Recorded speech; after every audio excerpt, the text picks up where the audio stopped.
Hello my dear students, welcome to BL online classes. Students, आज हम पढ़ रहे हैं क्लास 11th के लिए जो इंग्लिश की पोइम है आपकी, फादर टू सन, मतलब एक पिता से लेके पुत्र, मतलब पिता पुत्र को क्या कह रहा है, जो लिखी गई है एलिजाबेथ जेनिंग्स के द्वारा। तो हम पढ़ते हैं इस पोइम में क्या है। तो इस पोइम में पोइट ने क्या बोला है, तो इसमें पोइटस कहते हैं, एलिजाबेथ नाम को देख के लग रहा है कि पोइटस हैं ये। तो ये कहती हैं कि एक पिता और पुत्र के बीच में जो विवाद है, पिता विवाद को ख़त्म करना चाहते हैं, वो दुखी होते हैं कि मेरा पुत्र मेरे बताए हुए रास्ते पे क्यों नहीं चल रहा। तो वही बात है जो ये बात कर रहे हैं। तो हम पढ़ते हैं उस बात को कि एक पिता अपने पुत्र को क्या कहते हैं। देखिए, I do not understand this child. पिता कहते हैं कि मैं इस बच्चे को अंडरस्टैंड नहीं कर पा रहा, पढ़ ही नहीं पा रहा हूँ, मैं इसको समझ नहीं पा रहा हूँ इस बच्चे को कि क्या हुआ है इसको।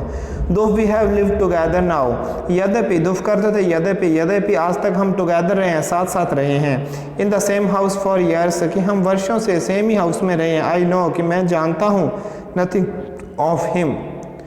फिर भी देखो कि इतने साल हो गए हम एक ही घर में एक साथ रहे, फिर भी देखो I know nothing of him, मैं उसके बारे में कुछ जानता ही नहीं हूँ, मैं उसको समझ ही नहीं पा रहा हूँ क्या कर रहा है लड़का, वो क्या बात है।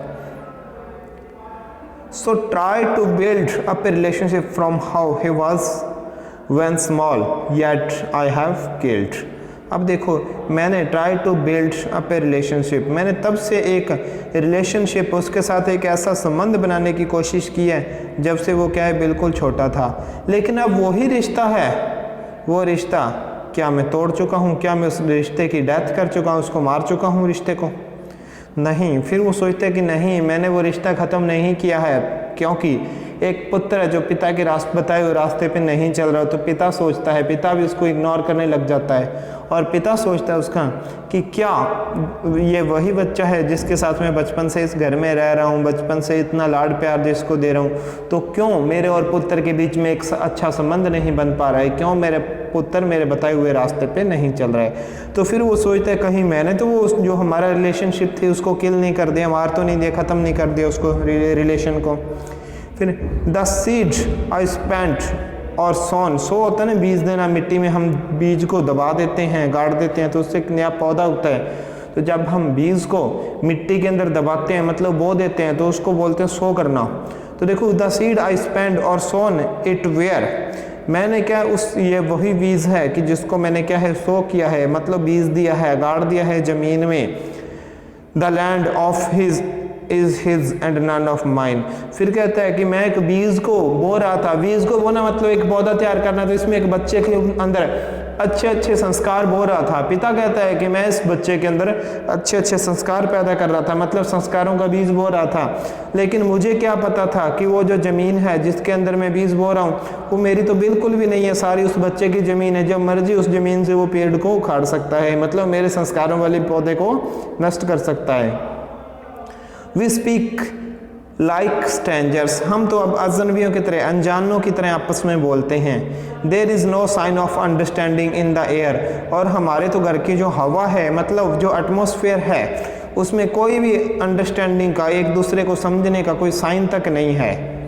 My child is built to my design, बच्चा बिल्कुल मेरे डिज़ाइन से, मेरा डिज़ाइन मतलब जिस तरीके से मैं उसका पालन पोषण करना चाहता था और बिल्कुल उसी प्रकार से इसका पालन पोषण हुआ है, मतलब जो मेरा डिज़ाइन था, जो तरीका मैं चाहता है, बिल्कुल उसी तरीके से इसका पालन पोषण हुआ है। Yet what he loves I can't share, फिर भी क्या है, अभी तक जो वो पसंद करता है, जिस चीज़ से वो लव करता है, मैं उसके साथ शेयर क्यों नहीं कर पा रहा हूँ, कि मेरी और उसकी सोच में फ़र्क क्यों है, यही यहाँ पे पॉइंट कह रहे हैं।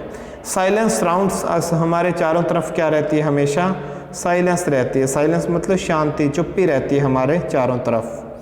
I would have him prodigal, prodigal क्या होता है, फिजूल खर्ची, मैं उसको फिजूल खर्ची भी उसकी एक्सेप्ट कर सकता हूँ, स्वीकार कर सकता हूँ कि चाहे वो फिजूल खर्ची करे, बट मेरा बन के करे, कि वो मेरा पुत्र है जो वो मेरा बने।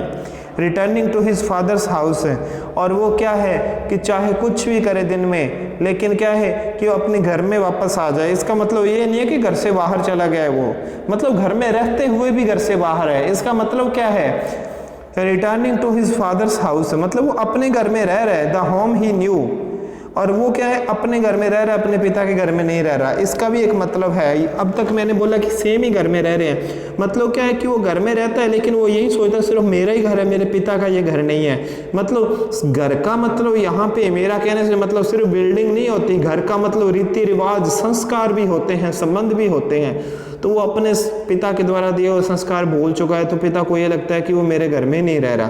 तो इसलिए पिता कहते हैं वो चाहे प्रोडिगल बने, फिजूल खर्च बने, कुछ भी बने, लेकिन मेरे घर में वापस आ जाए, मतलब मेरे संस्कारों को फिर से अडॉप्ट कर ले, फिर से ग्रहण कर ले। वो द होम ही न्यू, कि जो घर वो जानता है, rather than see he make and move his world, और वो जो जानता है कि उसका खुद का जो उसने संसार बना रखा है, अपनी मर्जी से अपने संसार में मूव करता है, अपनी मर्जी से अपना संसार बना रखा है, जो जिंदगी उसने अपनी खुद की बना रखी है, कि उससे अच्छा है उसके फादर का घर, और अपने खुद के फादर के द्वारा दिए हुए संस्कारों में वापस आ जाए वो।